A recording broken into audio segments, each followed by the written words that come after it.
ಇಂದ SSLC ಪರೀಕ್ಷೆ ಪ್ರಾರಂಭ ಆಗ್ತಾ ಇದೆ.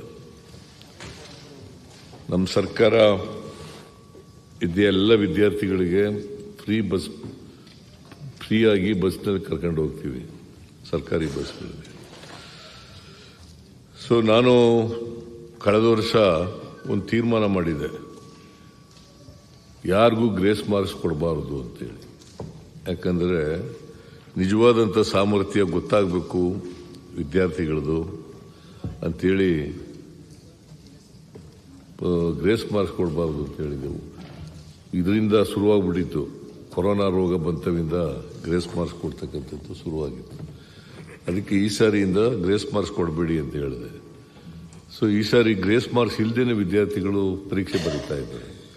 ಅದರಿಂದ ನಾನು ಎಲ್ಲ ವಿದ್ಯಾರ್ಥಿಗಳಿಗೆ, ಹೆಣ್ಮಕ್ಳಿಗೂ ಗಂಡು ಮಕ್ಕಳಿಗೆ ಎಲ್ಲರಿಗೂ ಕೂಡ SSLC ಬರೀತಾ ಇರ್ತಕ್ಕಂಥ ಮಕ್ಕಳಿಗೆ ಶುಭ ಹಾರೈಸಲಿಕ್ಕೆ ಬಯಸ್ತಾ ಇದ್ದೇನೆ, ಗುಡ್ ಲಕ್ ಹೇಳಲಿಕ್ಕೆ ಬಯಸ್ತಾ ಇದ್ದೇನೆ.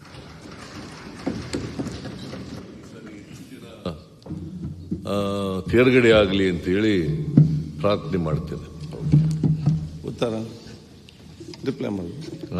ರಿಪ್ಲೈ ಸ್ಟಾರ್ಟ್ ಮಾಡ್ತೀವಿ, ಶುರು ಮಾಡೋಣ. ಹೌದು, ಕೊಡಪ್ಪ ಆದ ನಂತರ SSLC ಬಗ್ಗೆ ಸರ್. ಇಲ್ಲ, ಯಾರಿಲ್ಲ, ಕೂತ್ಕೊಳ್ಳಿ.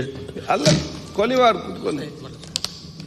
ಮಾನ್ಯ ಮುಖ್ಯಮಂತ್ರಿ ಈಗ ಬಜೆಟ್ಗೆ ಸಂಬಂಧ ಚರ್ಚೆ ಉತ್ತರ ಕೊಡ್ತಾರೆ, ಮತ್ತೆ ಅಲ್ಲಿಗೆ ಹೋಗ್ಬೇಕು, ಮತ್ತೆ ನಮ್ಮ ಸೆಷನ್ ಅದ ನಂತರ ನಡೀತದೆ.